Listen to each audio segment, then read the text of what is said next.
Boy and Dog, Part 13.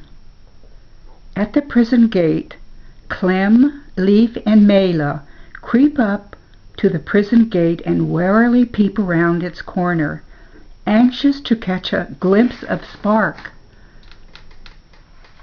Meanwhile, back in the prison grounds, Frederick lunges onto a guard, knocking him down, then turns to attack others, while Elsie assaults them in a fury. Motion twirls like a whirlwind.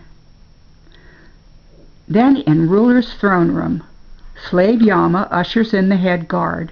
Ruler demands, "Well, what's the trouble down there?" The head guard says, "We heard activity. We thought."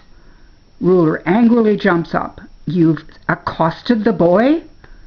The head guard says, Ruler said, "You were given strict orders. Wait until sunrise." The resentful guard says nothing. Ruler, furious, crosses to the spyglass and glares into the lens. He observes the confrontation and nods his head with approval, murmuring, "Good, lad. Good." In the prison grounds, Spark gradually loses strength. The guards gain the advantage when the outnumbered friends weaken. Back in the throne room, Ruler still peers into the spyglass. After a moment, he abruptly turns to the head guard and says, "Go immediately. Withdraw your troops." The head guard says, "Withdraw?" Ruler says, "Immediately. Allow our guests to pass." The head guard glares belligerently, then clumps off.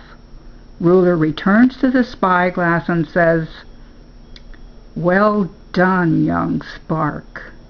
He straightens up, gazes ahead, and says, "But I suspect," looks again into the spyglass, a smile forming.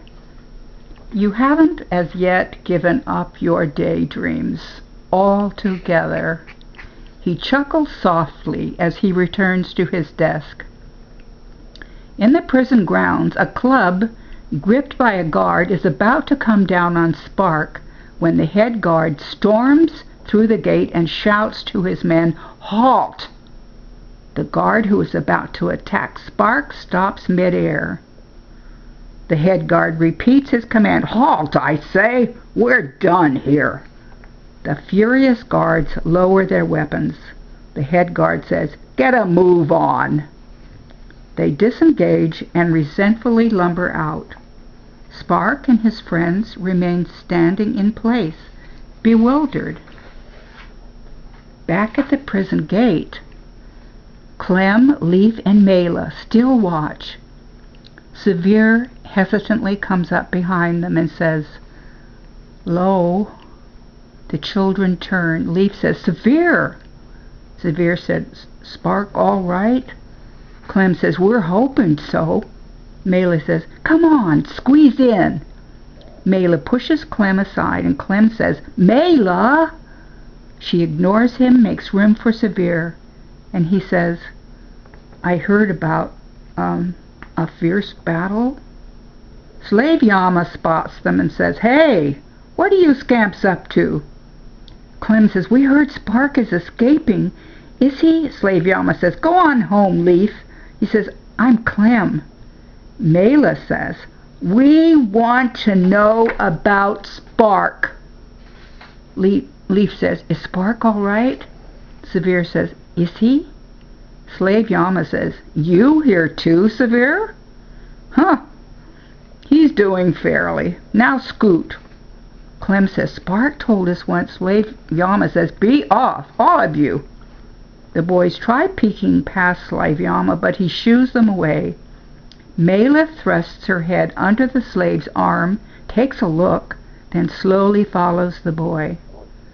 Severe lingers behind, forlorn. The slave says to him, "Scoot, Severe, now." He reluctantly trudges off. Back on the prison grounds, Spark Chipper, Motion, Frederick, and Elsie are suddenly alone, in silence. Frederick says, "What does this mean?" Motion says, "Never mind. Let's be gone." His friends hurry towards the gate, leading to the outside world, while Spark stands where he is. Motion calls, "Spark, come on!" Jolted from his reverie, Spark follows his companions, but then takes one last look back.